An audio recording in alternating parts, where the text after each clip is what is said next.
Yes, outfit check. Happy Mother's Day to all the mothers. Maliban sa mga nanay na hindi nagpakananay. Again, ito po, may hingal factor pa. Kasi gusto ko pakita ang aking outfit na. Ayan. Natural art made by Bahanang Karina.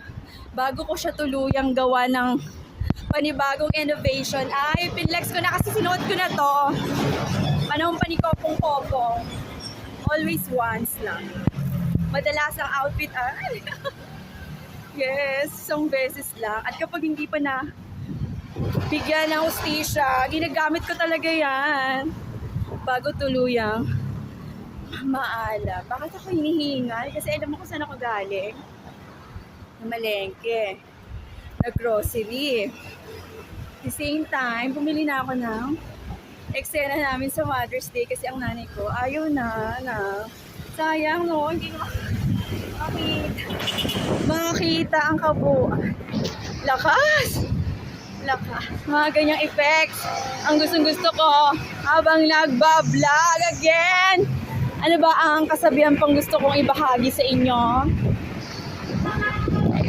Oo, huwag tayong gumastos na hindi natin kaya ang presyo. Ganoon na lang. At isa pa sa natutunan ko, Diyos ko, hindi lahat pala ng matalas malinis. Yun na! Ang iba extortionista! Ano ba yan?